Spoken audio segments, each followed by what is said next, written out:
Unsure of your dream? Study abroad destination? Clear your doubts. Videsh Consult. Call 9676502888. విశ్వ నియమాలు అనగానే మనకి law of attraction, secret ఇవన్నీ ఏమైపోయాయంటే America నుంచి వచ్చేసరికి కొత్త విషయం ఏదో వింటున్నాం అనిపించింది. మీరేమంటారు? అది కొత్త విషయమా, పాత విషయం మళ్ళీ మనం వెలికి తీసామా? అదన్నీ పాతవే. ఏంటంటే మన దగ్గర ఉండే భాండాగారాన్ని, జ్ఞానాన్ని అమెరికా వాళ్ళు మన మీద పర్యటన చేసినప్పుడు మన సబ్జెక్టుని తీసుకెళ్ళిపోయారు వాళ్ళు. కానీ ఉస్మానియా యూనివర్సిటీ బయట ఆ గార్డెన్లో విశ్వ నియమాల మీద నేను రీసెర్చ్ చేశాను 10 ఏళ్ళు. చిలకలతో మాట్లాడాను, పక్షులతో మాట్లాడాను, ఆకాశంతో మాట్లాడాను. ఏ రోజు నా మీద వర్షం పడొద్దంటే పడేది కాదు. అప్పటికప్పుడు మీకు అనిపించేదా, స్ఫురించేదా? అప్పుడు ఈ విశ్వానికి చెప్పుకున్నాను అనమాట, విశ్వమా థ్యాంక్ యూ వెరీ మచ్. కేవలం మీ కవి హృదయమా, ఇది వాస్తవం అంటారా? 100% కరెక్ట్ జరుగుతుంది నాన్న. అందరికీ జరుగుతుంది అంటారా? అందరికీ జరుగుతుంది నాన్న. మనం ఎందుకు మరి మిగతా వాళ్ళు గ్రహించలేకుండా ఉన్నారు? ఎందుకో చెప్తాను.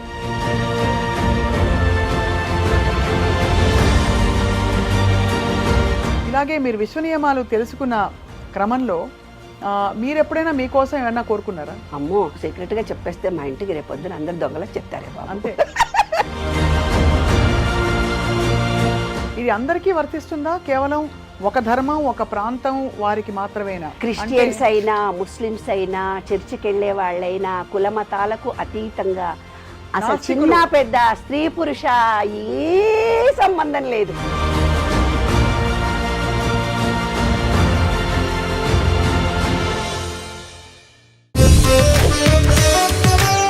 అందరికీ నమస్కారం.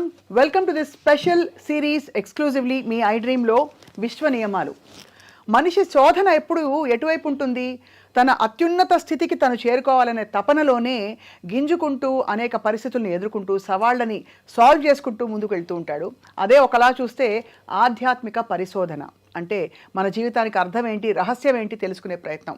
వీటన్నిటికీ నిజానికి గవర్నింగ్ రూల్స్ అంటాం కదా, అలాగా కులాలకి, మతాలకి, ప్రాంతాలకి అన్నిటికీ అతీతంగా విశ్వ నియమాలు కొన్ని ఉంటాయి. వాటిని బట్టే మన జీవితం, వాటి పరిస్థితులు అని చెప్పి పెద్దలు చెప్పారు. వాటిని అనుభవపూర్వకంగా తెలుసుకోవడమే కాకుండా చక్కగా దాన్ని అందరికీ అర్థమయ్యే రీతిలో అందిస్తున్నారు డాక్టర్ లక్కరాజు నిర్మల గారు. ఆధ్యాత్మిక శోధకులుగా, రచయిత్రిగా, అలాగే యాక్టివిజంలో అనేక విషయాలపై వక్తగా కూడా వారికి చాలా మంచి పేరుంది. ఇవాళ విశ్వ నియమాలు అంటే ఏమిటి, ఎక్కడ పుట్టాయి, భగవద్గీతకి విశ్వ నియమాలకి ఉన్న సంబంధం ఉందా తెలుసుకుందాం. నమస్కారం డాక్టర్ నిర్మల గారు. సో విశ్వ నియమాలు అనగానే మనకి లా ఆఫ్ అట్రాక్షన్, సీక్రెట్ ఇవన్నీ ఏమైపోయాయంటే అమెరికా నుంచి వచ్చేసరికి కొత్త విషయం ఏదో వింటున్నాం అనిపించింది. మీరేమంటారు? అది కొత్త విషయమా, పాత విషయం మళ్ళీ మనం వెలికి తీసామా? అదన్నీ పాతవే. ఏంటంటే మన దగ్గర ఉండే భాండాగారాన్ని, జ్ఞానాన్ని అమెరికా వాళ్ళు మన మీద పర్యటన చేసినప్పుడు మన సబ్జెక్టుని తీసుకెళ్ళిపోయారు వాళ్ళు. మన భగవద్గీతలో ఉన్నది అట్రాక్షన్ ఆఫ్ లా, కానీ ఆ సబ్జెక్ట్, ఆ పార్ట్ ఒక్కటి యూఎస్కి వెళ్ళిపోయింది. అవి అందుకే మనకి ఇంగ్లీష్లో ఉన్నాయి. విశ్వరూప సందర్శనలో ఉన్నటువంటి సబ్జెక్టే ఇది. అట్రాక్షన్ ఆఫ్ లా వాళ్ళు ఇంకేవేవో పేర్లు పెట్టుకున్నారు. అవన్నీ కూడా భగవద్గీతలో ఉన్నదే. ఈ విశ్వ నియమాలు అనేదాన్ని నాకు ఒక 10 సంవత్సరాల క్రితం, అంటే నేను మెంటల్లీ రిటార్డెడ్ స్కూల్ రన్ చేశాను కదమ్మా. ఆ సెరబుల్ పాలసీ పిల్లల్ని తీసుకురావడము, ఫ్యామిలీ కౌన్సిలింగ్లో మహిళలు తమ బాధలు చెప్పుకోవడము, ఇవన్నీ చూసిన తర్వాత మనిషి అనే వాళ్ళకి కొందరికే ఎందుకు సౌఖ్యాలు, కొందరికే ఎందుకు ఆనందాలు, కొందరి ఎందుకు భాగ్యవంతులు, కొందరి ఎందుకు అభాగ్యులు. ఈ విశ్వం నుంచి వస్తున్నటువంటి వర్షపు చినుకులు అన్నిట్లో సమానంగా పడుతున్నాయి. ఒకటి పాములో పడగానే, పాము కొరల్లో పడగానే విషం అవుతుంది, అదే నీటి చుక్క. అదే నీటి చుక్క ముత్యంలో పడగానే ముత్యపు చిప్పు అవుతుంది. ఈ డిఫరెన్స్ సృష్టించింది ఎవరు? జీవిత సార్థకత అంటే ఏమిటని నా చిన్నప్పుడు 18 సంవత్సరాలకు రాసుకున్న పద్యం నాన్న ఇది. ఇవన్నీ చూస్తున్నప్పుడు, శోధన చేస్తున్నప్పుడు నాలో ఒక అన్వేషణ ప్రారంభమైంది. అన్వేషణ అని. అందరూ పుట్టేది ఈ భూమిపైన, అందరూ గిట్టేది ఈ ధరణిపై, కొందరికే ఎందుకు సౌభాగ్యాలు, అందరూ అందుకోవాలి కదా. మనకు వివేకానందుడు కానీ మిగతా వాళ్ళందరూ, అందరిలో ఒకే శక్తి ఉంది అవును అని ఎన్నో చదివాము, ఎన్నో విన్నాము. కాబట్టి నేను ఇప్పుడున్న విపాసన కోర్సులు, అన్ని కోర్సులు చేశాను, భగవద్గీతలు కూడా చదువుకున్నాను. చదువుకున్న తర్వాత కరోనాకి ముందు, కొంచెం కరోనాకి ముందు బాధ్యతలన్నీ అయిపోయిన తర్వాత మా పాప ఒక్కదానివే ఎలా ఉంటాం మమ్మీ, స్కూల్ తీసేశాను నేను. స్కూల్ కూడా మేము చాలా ఇబ్బందులు పడ్డాము. స్కూల్ కూడా మెంటల్లీ రిటార్డెడ్ స్కూల్ రన్ చేయడం అంటే ఒక ట్రెడిషనల్ ఫ్యామిలీలో చాలా కష్టం. ఉద్యోగం రిజైన్ చేశానని మా అమ్మ నాన్న నా మొహం చూడలేదు. మెంటల్లీ రిటార్డెడ్ స్కూల్ రన్ చేస్తున్నానంటే ఇంకా అసలు చుట్టాలకి మాకు రిలేషన్షిప్పే లేదు. అట్లా ఎన్నో ఒడిదుడుకులను ఎదుర్కొన్న తర్వాత ఒక్కదాన్నే ఉంటే మా అమ్మాయి అంది, నువ్వు వాకింగ్ వెళ్ళు మమ్మీ, నీలో సబ్జెక్ట్ ఉంది, నువ్వు అన్ని మీటింగ్స్కి వెళ్ళి నువ్వు మాట్లాడుతూ ఉండు అంది. సబ్జెక్టు చాలా ఉంది కానీ మాట్లాడడానికి బయటికి వెళ్ళాలంటే నన్ను ఎవరైనా తోడు తీసుకెళ్ళాలి అనే స్థితిలో ఉండేదాన్ని. లేదమ్మా నువ్వు ఒంటరిగా వెళ్ళు, క్యాబ్ బుక్ చేసుకొని వెళ్ళు. అలా మా అమ్మాయిలు నాకు ఎంకరేజ్మెంట్ చేసి వాకింగ్ షూస్ కొనిచ్చి నువ్వు వాకింగ్ వెళ్ళు, ఇంట్లో ఉంటే బాగుండదు, నీకు ఆ బొక్కలన్నీ అరిగిపోయినాయని డాక్టర్ చెప్తున్నాడు కదా, నువ్వు అనేబుల్ టు వాక్ కదా, నువ్వు కారులో గేర్లెస్ కారు కూడా కొనిచ్చారు నాకు. కారు డ్రైవింగ్ నేర్చుకోవడం 55 ఏళ్ళకు నేర్చుకున్నాను. నాకు తెలియదు. డ్రైవర్లు అనేవాళ్ళు మేడంకి అయితే రామ్ సార్ ఆమె ఎక్కడెక్కడ పోదామంటుంది, ఇక్కడ పోదామంటుంది, ఆఫీస్ కంటే పోయి వస్తాం కానీ అని అలా అన్నప్పుడు కారు డ్రైవింగ్ కూడా నేను 15 రోజుల్లో నేర్చుకున్నాను. నేర్చుకొని మళ్ళీ నేనే మహిళా దినోత్సవం జరుగుతుంది నాన్న, జయసుధని మీటింగ్కు పిలిచాను చీఫ్ గెస్ట్గా, ఎమ్మెల్యేగా ఉండే అప్పుడు. పిలిస్తే డ్రైవర్ అన్న మా ఆయన అన్నాడు, నాకు ఇంపార్టెంట్ మీటింగ్, నేను ఎన్ఐఎంకి వెళ్తున్నాను అన్నాడు. డ్రైవర్ అన్నాడు, సార్ మేడంకి అయితే కాదు, మహిళా దినోత్సవంలో పెద్ద స్పీచ్ ఇస్తూ నేను చెప్పాను, నేను నేను ఇంత మహిళని ఇంత గొప్ప అంత గొప్ప అని మీకు స్పీచ్ ఇస్తున్నా, ఐఆమ్ వేస్ట్ క్యాండిడేట్, మా ఆయన పర్మిషన్, డ్రైవర్ పర్మిషన్ వస్తే నేను మీటింగ్కి వెళ్ళాలి. గవర్నర్ ఆఫీస్లో నాకు ఇవాళ స్పెషల్ మీటింగ్ ఉండింది, అక్కడ నేను స్పీచ్ ఇవ్వాలి కానీ పోలేదు. ఇప్పటి నుంచి నేను చెప్తున్నాను నేనే డ్రైవింగ్ నేర్చుకుంటాను అని అన్నాను. ఒక 15 డేస్లో నేర్చుకున్నాను నాన్న. నేర్చుకున్న తర్వాత రెండో విషయం ఏంటంటే వాకింగ్ వెళ్ళు మమ్మీ అన్నారు మా పిల్లలు అని షూస్ కొనిచ్చి తెచ్చిచ్చింది. యూస్ నుంచి వచ్చి పెద్ద పాప మెల్లగా కార్ డ్రైవ్ చేసుకుంటూ పొద్దున 5:30కి పోవడం మొదలుపెట్టాను ఉస్మానియా యూనివర్సిటీకి. మంచిగా రష్ ఉండదు, చక్కగా ఉంటుంది. మంచిగా 4:30కి వెళ్ళేదాన్ని ఫస్ట్ స్టార్టింగ్లో. అలా ఉస్మానియా యూనివర్సిటీలో నాకు ఎంఎస్సీ ఫిజిక్స్ వస్తే మా వాళ్ళు నన్ను చదివించలేదు, ఇంకా చదువుకునే అవకాశాలు నాకు రాలేదు. కానీ ఉస్మానియా యూనివర్సిటీ బయట ఆ గార్డెన్లో విశ్వ నియమాల మీద నేను రీసెర్చ్ చేశాను 10 ఏళ్ళు. చిలకలతో మాట్లాడాను, పక్షులతో మాట్లాడాను, ఆకాశంతో మాట్లాడాను. ఏ రోజు నా మీద వర్షం పడొద్దంటే పడేది కాదు, పడదు. అక్కడ వాకింగ్లో 200 కిలోమీటర్ల 200 ఎకరాల్లో ఒక అడవి చేశారు. నేనేమో ల్యాండ్స్కేప్ గార్డెన్ చుట్టూ తిరిగేదాన్ని, లోపలికి వెళ్ళేదాన్ని కాదు. అక్కడ గార్డెన్ వాళ్ళందరూ ఏమన్నారంటే మేడం చాలా బాగుంటుంది, మీరు లోపలికి కూడా వెళ్ళొచ్చు అని. అమ్మో నేను రాను బాబు, అక్కడ గాజులు గిన వేసుకుంటాను, లోపలికి రాను అన్నాను. ఏం కాదు మేడం, సెక్యూరిటీ అటు ఇటు 3 వైపుల 3 సెక్యూరిటీ పోలీసులు ఉంటారు. ఒక ఊరి కుక్క రావడం మొదలుపెట్టాడు నా వెనక, రోజు వచ్చేవాడు. వాడికి ఇంజక్షన్లు తీయరు, వాడేమో మీద పడి ప్రేమిస్తున్నాడు, నన్ను మీద పడి ముద్దు పెట్టు. మామూలుగా కుక్కలు చాలా వెంటబడతాయి కానీ కొంచెం దూరం వచ్చి వాసన చూసి ముద్దు పెట్టుకోనో నా చుట్టూ తిరిగో వెళ్ళిపోతాయి. కానీ వీడు అలా కాదు. నేను ఏ టైంలో 2 గంటలకు వెళ్ళినా వస్తాడు, 6 గంటలకు వెళ్ళినా వెళ్తాడు, 4 గంటలకు వెళ్ళినా వస్తాడు. హారన్ కొట్టగానే బయటకు వచ్చేస్తాడు. నేను కూర్చుంటాడు. 5 కిలోమీటర్లు వెళ్ళినా, 6 కిలోమీటర్లు వెళ్ళినా, 10 కిలోమీటర్లు వెళ్ళినా నాతో తిరుగుతాడు వాడు. అలా తిరుగుతూ నాతో వస్తున్నప్పుడు వాడు నేను కారులో కూర్చున్నాక నేను వెనక్కి చూస్తే ఏడుస్తూ ఉంటాడు. అలా నా వెంట రోజూ పడుతున్నాడు. నేను అనుకున్నాను సెక్యూరిటీ బాగా కొట్టించాను వాడిని, బెదిరించి పంపించేసే నాన్న, నాకు కుక్కల మీద పడితే టీటీ ఇంజక్షన్ తీసుకోకపోతే నాకేమన్నా జబ్బు వస్తుంది. వాడు కొట్టిస్తే వాడు నాకంటే ముందే ఇంటెలిజెంట్, నాకంటే ముందే నేను పోయే దారిలో అక్కడ నిలబడి మళ్ళీ నాతో వచ్చేవాడు. అదొక విచిత్రమైన అనుభూతి. ఫోటోలు వీడియోలు ఉన్నాయి. మా ఫ్రెండ్స్ చాలా, మా అమ్మాయిలు ఏమన్నారు, నీకు ప్రియుడు మమ్మీ, పూర్వజన్మలో వాడు నేను వదిలేడు అని అన్నారు. ఈ వాకర్స్ అందరు అన్నారు, మేడం మీరు ఆ రోజు విషయంలో ఒక మాట అన్నాను గుర్తుందా, నేను ఒంటరిగా రాలేను అని, నేను ఒక్కదాన్ని వస్తానని, నీకు తోడుగా పంపించాడని. వాడిని కాలభైరవా అని పొద్దుగా పేరు పిలుచుకుంటానన్నా. ఏ టైంలో నేను హారన్ కొట్టినా వస్తాడు. నేను 2 నెలలు, ఒక 10 రోజులు మా అమ్మాయి వాళ్ళ ఇంట్లో ఉండి నేను వెళ్ళకపోతే కన్నీళ్లు పెట్టుకొని ఏడ్చి మారాన్ చేస్తాడు. నేను కారులో వెళ్ళిన తర్వాత కళ్ళ నీళ్ళు పెట్టుకొని అలా నేను కారులో నుంచి చూస్తుంటే కనిపిస్తాడు అలా ఏడుపు. ఇదంతా మీరు అప్పటికప్పుడు మీకు అనిపించేదా, స్ఫురించేదా? అప్పుడు నుంచి కాలభైరవ అని అప్పుడు ఈ విశ్వానికి చెప్పుకున్నాను అనమాట. విశ్వమా థ్యాంక్ యూ వెరీ మచ్, ఎంత గొప్ప మనిషి. మా ఆయన అంటాడు, వర్షాకాలంలో ఎందుకే నీ వెళ్తున్నావు, వర్షంలో తడిసిపోయి వస్తావు, అందరూ ఇండ్లలో ఉంటే నువ్వు ఎందుకు వెళ్ళావు. నేను పడొద్దనుకున్నా పడలేదండి. నేను 15 ఏళ్ల నుంచి వాకింగ్ వెళ్తున్నా, ఒక్కరోజు వర్షం పడదండి. రీసెంట్గా ఒక 2 months క్రితం యూఎస్ నుంచి వచ్చినాక నా కాళ్ళు నొప్పులే, అనేబుల్ టు వాక్. అయితే నాకు ఎవరైనా తోడుంటే వెళ్తే బాగుండంటే మా ఆయన ఏమండి కొంచెం నాకు ఉందండి, వస్తానులే అని ఏదో నా మీద దయ తెలిసి ఆయన వచ్చి ఇద్దరం వాకింగ్ వెళ్తున్నాం. వర్షం పడుతుంది వర్షం పడితే తడిసిపోతే దబదబ నడువు అంటున్నాడు. అరే వర్షం పడదని నేను చెప్తుంటే మీరు పడుతుందంటారేంటి, మేము కారులో కూర్చున్నాక పడ్డది. అలా యుఎస్ వెళ్ళేటప్పుడు కూడా చాలా ఎండగా ఉంది. చిన్నజీయర్ స్వామిది ఒకటి ఆంజనేయ స్వామి కట్టారు కదా, అక్కడికి మా బావగారి పిల్లలు మమ్మల్ని తీసుకొని పోతే చాలా ఎండగా ఉంది. మా వారు మా ఇద్దరు కలిసి జోక్ చేసి మీరు విశ్వంతో మాట్లాడతారు కదా, మాట్లాడి ఎండ రాకుండా చూడండి అని.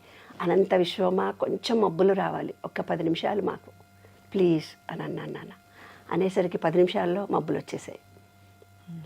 యుఎస్ వెళ్ళిన తర్వాత యుఎస్లో వాక్ చేస్తున్నాను. అలాంటి అనుభవాలు కోట్లు ఉన్నాయి నా దగ్గర ఇక్కడ చెప్పడానికి. అంటే ఏదంటే జరుగుతుంది నాన్న.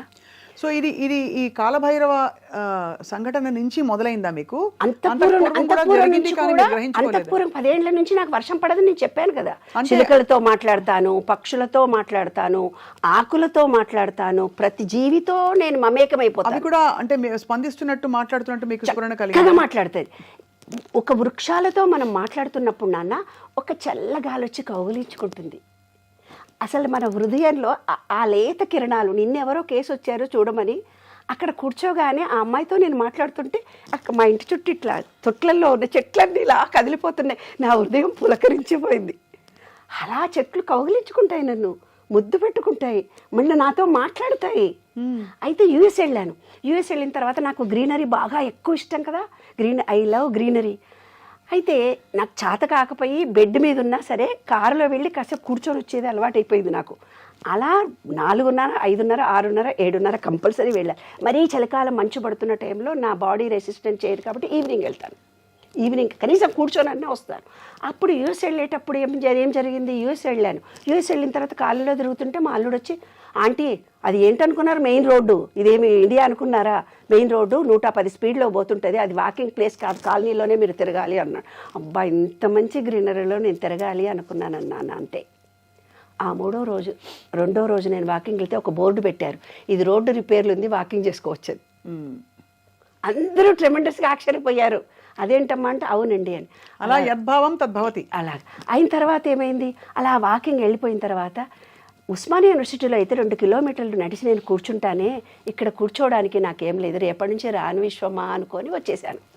నెక్స్ట్ డే సోఫాలు వేశారు, కుర్చీలు వేశారు నా గురించి. ఎంత ఆశ్చర్యం. అసలు ఆ సోఫాలు, ఇరిగిపోయిన సోఫాలన్నీ పడేసి దాంట్లో ఒక కుర్చీ చాలా బాగుంది. నా పుస్తకంలో నేను ఆ కుర్చీని కూడా నేను విజన్లో చూపిస్తాను, ఆ కుర్చీని కూడా. అయితే ఆ కుర్చీలో నేను కూర్చొని రోజు వాకింగ్ చేసి వచ్చేసేదాన్ని అనమాట. ఇదిగోండి ఈ కుర్చీ. అబ్బా అద్భుతం. ఆ కుక్క వీడియోలు కూడా నా దాంట్లో చాలా ఉన్నాయి. మా ఫ్రెండ్స్ చాలామంది నాతో వచ్చేసి టెస్ట్ చేసేవాళ్ళు అనమాట. ఇట్లా కుర్చీ ఉంది చూసారా? చూశాను. అట్లా ఆ కుర్చీ. అయితే రిటర్న్ జర్నీ వచ్చేటప్పుడు మళ్ళీ ఇంకా రేపు వెళ్ళిపోతున్నాను, ఇవాళే లాస్ట్ అంటున్నా, ఒక చెత్తబుట్టవాడు వచ్చి ట్రాక్ చేసుకొని ఆ కుర్చీ నా కళ్ళ ముందే తీసుకొని వెళ్ళిపోయాడు. అయ్యో విశ్వమా, నీకు నాకు ఎంత అనుబంధము, నన్ను చెట్టు కింద కూర్చొని తాంబూలాలు ఇచ్చి ఆశీర్వదించావే, చెట్లన్నీ ఆకులన్నీ ఎర్రగా మారిపోయి, ఆకుపచ్చగా మారిపోయి, పసుపచ్చగా మారిపోయి, బుగ్గల కన్నీళ్లు కారుస్తూ, ఎర్రటి కన్నీళ్లు కారుస్తూ ఎర్రగా మారి, ఎల్లోగా మారి, ఎండుటాకులే నా కాళ్లకు పాదాభివందనం చేస్తున్నారా? రేపటి నుంచి సీజన్ కూడా మారిపోతుందట కదా, కన్నీళ్లతో ఏడ్చి గడ్డగట్టుకుపోతుందట కదా, ఆ కాలనీలో ఎవరు బయటికి రారట కదా, నా కోసం మీరు ఏడవకండి, మీకు నాకు ఉండే అనుబంధం గొప్పదని ఒక మంచి కవిత రాసుకున్నది దాంట్లో. ఇది కేవలం ఈ స్ఫురణంతా డాక్టర్ నిర్మల గారు, ఇది కేవలం మీ కవి హృదయమా, ఇది వాస్తవం అంటారా? 100% కరెక్ట్ జరుగుతుంది నాన్న. అందరికీ జరుగుతుందంటారా? అందరికీ జరుగుతుంది నాన్న. మనం ఎందుకు మిగతా వాళ్ళు గ్రహించలేకుండా ఉన్నారు? ఎందుకో చెప్తాను. ప్రతి వాళ్ళ కోసమే ఈ విశ్వ నియమాలనే పుస్తకం నేను రాసింది. భగవద్గీత ఎంత గొప్పదో, భగవద్గీత గొప్పది చదవండి అంటే నాలాంటి ఆమెకి అర్థం కాదు. ఎందుకు అర్థం కాదు? మనకు సంస్కృతం రాదు. ఈ జనరేషన్లో అసలే తెలుగే రాదంటే సంస్కృతం ఏమొస్తుంది? భగవద్గీత దగ్గరికి మనం వెళ్ళరు. కాబట్టి అతి సులభంగా తెలుగులో ఇంగ్లీష్ టర్మినాలజీలో విశ్వరూప సందర్శనలో చెప్పిన ప్రతిదీ కూడా విశ్వ నియమాల్లో టర్మ్స్ అండ్ కండిషన్స్. ఇవాళ 2000 ఫోన్లు వచ్చినాయి మీ మీడియా ద్వారానే నాకు. నాకు ఈ కష్టాలు ఉన్నాయి, ఆ కష్టాలు ఉన్నాయి, మాకు ఈ బాధలు ఉన్నాయి, ఫైనాన్స్ ప్రాబ్లమ్స్ ఉన్నాయి, నాకు పిల్లలు పుట్టడం లేదు, పెళ్ళిళ్ళు కావటం, ఒకడైతే నాకు పెళ్ళాం దగ్గరికి పోతే భయం వేస్తుంది, నేను ఫెయిల్యూర్ అయ్యాను ఒక అమ్మాయి దగ్గర అని. అలా జీవితంలో పిల్లలు పుట్టలేదనేవాళ్ళు, కష్టాలు ఉన్నాయనేవాళ్ళు, కన్నీళ్ళు ఉన్నాయి, బాధలు అందరికీ ఈ మీడియా ద్వారానే చెప్తున్నాను నాన్న. ఎందుకంటే ఈ 45 ఏళ్ళు నేను ఎన్నో కేసులు యూఎస్లో 2000 కేసులు చేశాను. ఒక అమ్మాయికి ప్రెగ్నెన్సీ 9 నెలలు, అమ్మ మీరు కౌన్సిలింగ్ చేస్తారు కదా, మా అమ్మాయి డిప్రెషన్లోకి వెళ్ళిపోయింది అని చెప్పాడు ఒక ఫాదర్ ఫోన్ చేసి. చెయ్యి పైకి వచ్చిందట, పిండ కిందకు ఉందట, తల్లో బిడ్డ ఇద్దరే ఉంటారట, పిల్ల డిప్రెషన్లోకి వెళ్ళిపోయింది, ప్లీజ్ అన్నాడు. నేను పరిగెత్తుకుంటూ వెళ్ళిపోయి ఆ అమ్మాయిని అడిగా, ఎరా నాన్న నీకు నా మీద నమ్మకం ఉందా అని అడిగా. అంటే నమ్మకం ఉంది, లలితా పారాయణము విష్ణు మెడిటేషన్ చేయిస్తున్నారు కదా అని. అయితే విను, ఆ టయానికి కాలో చెయ్యో అడ్డమో నిలువో ఉంది, దాని గురించి నువ్వు ఎందుకు ఆలోచిస్తావే, నన్ను నమ్మేవా లేదా, ఐ బిలీవ్ ఆంటీ అని.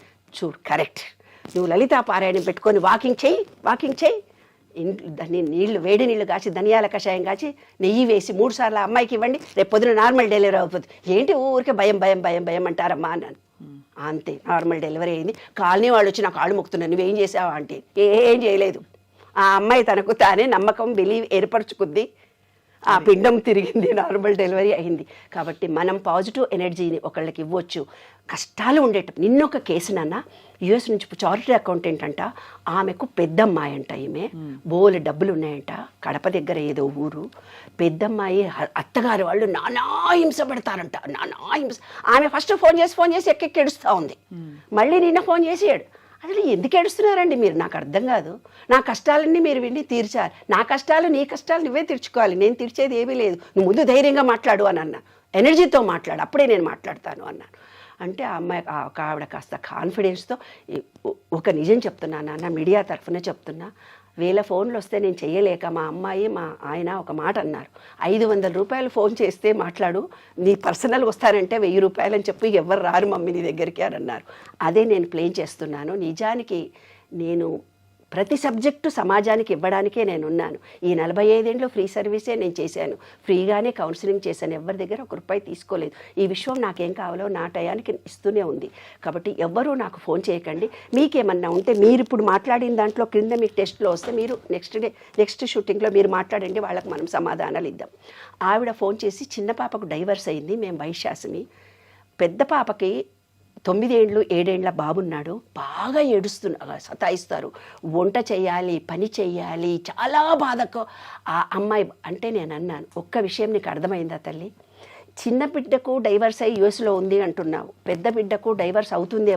ఆ పిల్లకు చిన్న బిడ్డ అంటే చాలా ఇష్టం. చెల్లెలకి ఇలా జరిగిందని ఆ అమ్మాయి న్యూనతాభావంతో బాధపడుతూ ఉంది. ఆమెకుండే సమస్య ఇవన్నీ. కానీ తల్లిగా నీవు కాన్ఫిడెన్స్ ఇవ్వాల్సిన టైంలో ఉద్యోగాలు ఇడిచిపెట్టి రావే, ఆ పిచ్చి పొగడుతోటి ఎందుకే, మైండ్ చేంజ్ చేసుకోనమ్మా. నా అమ్మాయిని మైండ్ చేంజ్ చేసుకుంటే లైఫ్, అదే విశ్వ నియమాలు. మైండ్ చేంజ్ చేసుకోవాలన్నది అంటే మన ఆలోచనని బట్టి నెగటివిటీ నుంచి పాజిటివిటీ వైపు వెళ్ళాలని మీ యొక్క ప్రతిపాదన. అంటే అది మీకు నిరూపితమైంది అనేక సందర్భాల్లో, మీరు ఇతరులకు సహాయపడినప్పుడు కూడా నిరూపితమైంది. చాలా చాలా గొప్పగా ఉంది, సైంటిఫిక్ గా ఉంది ఇది నిర్మల గారు. ఏదనుకుంటే జరుగుతుంది. ఒక 10 రూపాయలు ఎలా అనుకోవాలి ఫస్ట్ చెప్తా. దానికి 12 సూత్రాలు ఉంటాయి నాన్న. 12 సూత్రాల్లో మొట్టమొదటిది, ఈ విశ్వం అనేది అంటే ఏమిటి అనుకుంటే అది అన్ని ఇంగ్లీష్ టర్మినాలజీ ఉంది.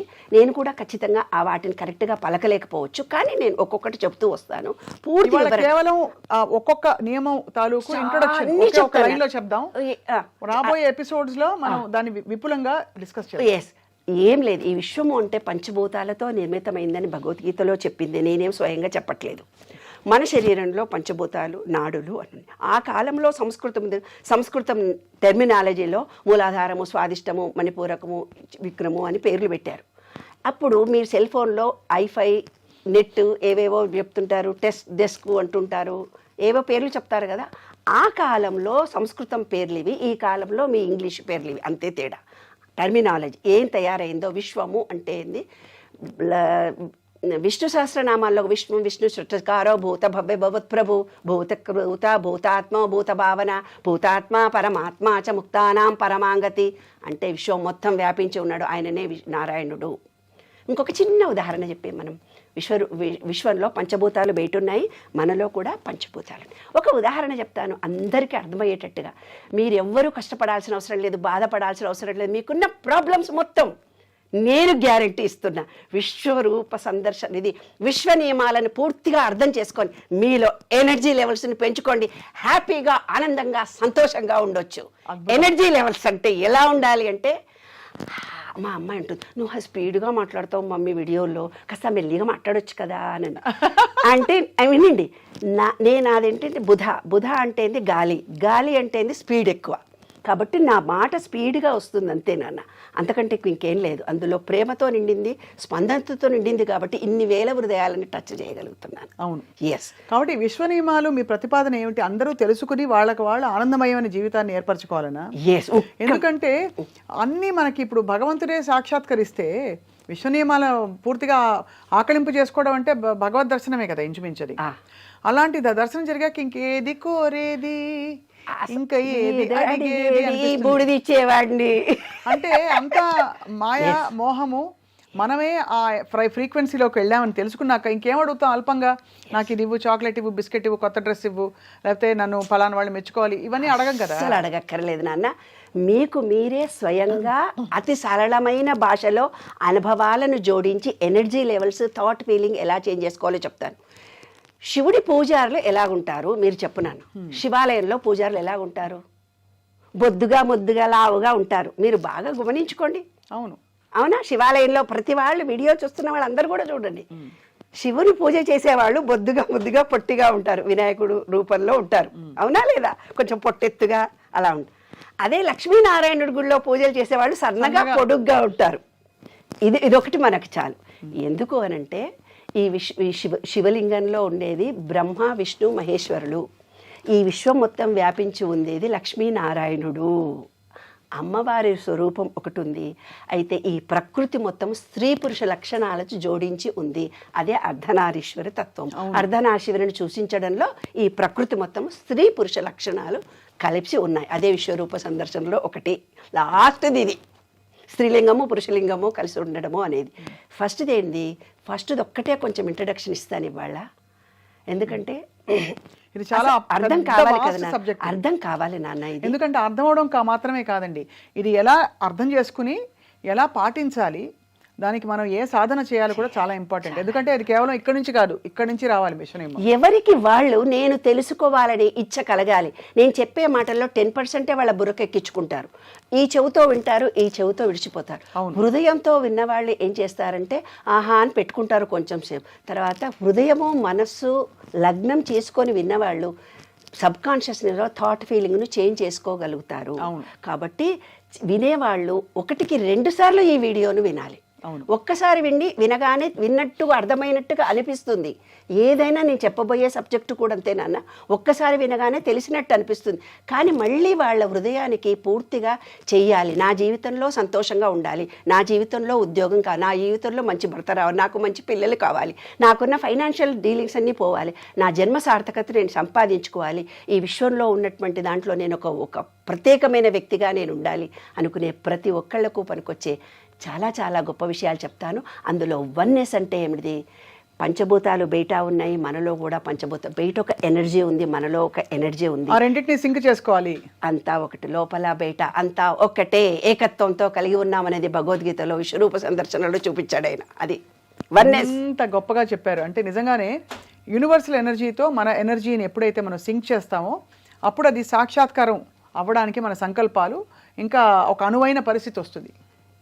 ఎనర్జీ లెవెల్స్, వన్నెస్ ఇది ప్రాథమిక సూత్రం అండి, ఫస్ట్ సూత్రమా విశ్వనియమాలు? ఎస్.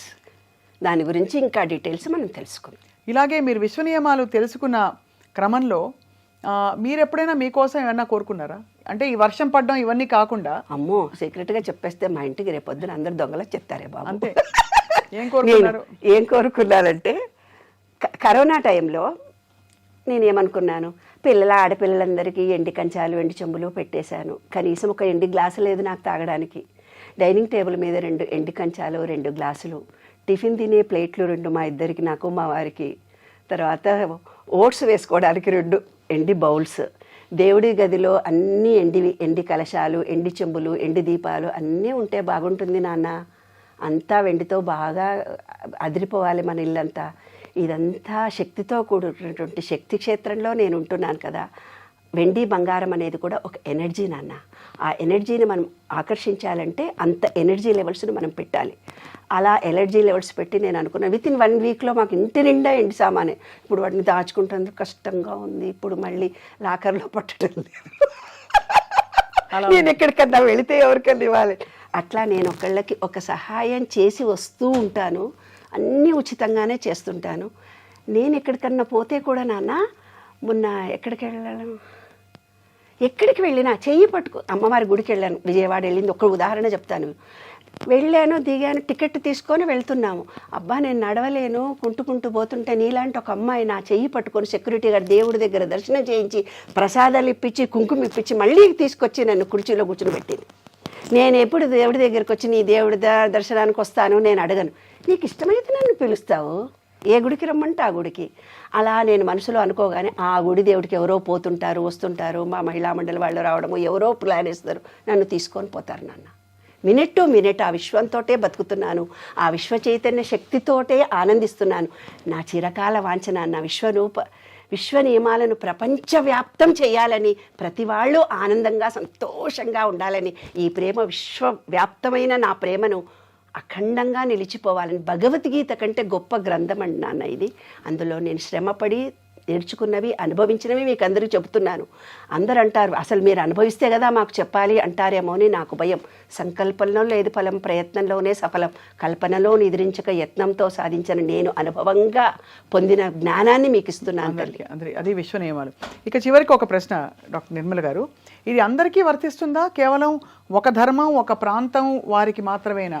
క్రిస్టియన్స్ అయినా, ముస్లిమ్స్ అయినా, చర్చికి వెళ్ళే వాళ్ళైనా, కులమతాలకు అతీతంగా, అసలు చిన్న పెద్ద, స్త్రీ పురుష ఏ సంబంధం లేదు. ప్రతి జీవి ఒక ఎనర్జీతో ఉంది. మనం కూడా ఎనర్జీ లెవెల్లో ఉన్నాం. ఆ ఎనర్జీ లెవెల్స్ మన ఎనర్జీ లెవెల్స్ కలిస్తే మనం ఏమనుకుంటే అది జరుగుతుంది. మన థాట్ ఫీలింగ్ చేంజ్ చేసుకోవాలి. ప్రేమ కలిగి ఉండాలి, విశ్వాసం ఉండాలి. ప్రేమ కలిగి ఉండాలి, విశ్వాసం ఉండాలి. ఇవి రెండు నేను చెప్పే సూత్రం. ప్రేమ ఎవరి పట్ల? ప్రతి జీవి పట్ల ఉండాలి. ఆకుల పట్ల, విశ్వంలో విశ్వైక ప్రేమ. ఆ విశ్వైక ప్రేమ ఫ్రీక్వెన్సీలో మనం ఉన్నప్పుడు ప్రేమ నమ్మకము అది పొందే శాంతి ఆటోమేటిక్గా వచ్చి, శాంతి ఎప్పుడైతే మీలో వస్తుందో మీరు ఏం కోరుకుంటే జరుగుతుంది. చాలా అద్భుతంగా ఉంది. నేర్చుకోవడానికి చాలా గొప్ప ఒక కొత్త అధ్యాయం ప్రతి వారి జీవితంలో మొదలు పెట్టడానికి ఒక అవకాశం ఇస్తున్నారు డాక్టర్ లక్కరాజు నిర్మల గారు. సో రాబోయే ఎపిసోడ్స్లో మనం ఒక్కొక్క నియమాన్ని పరిశీలించి విపులంగా అర్థం చెప్పి దాని పరమార్థం, ఆంతర్యం, దాన్ని ఎలా పాటించాలి, ఎలా మనసు మైండ్ మార్చుకోవాలి అని, మైండ్ ఓవర్ ఎవ్రీథింగ్ ఎల్స్ అనే ఒక విషయాన్ని పరిశోధిద్దాం. ధన్యవాదాలు డాక్టర్ లక్కరాజు నిర్మల్ గారు, చాలా ధన్యులయ్యారు. Very much. ఓకే.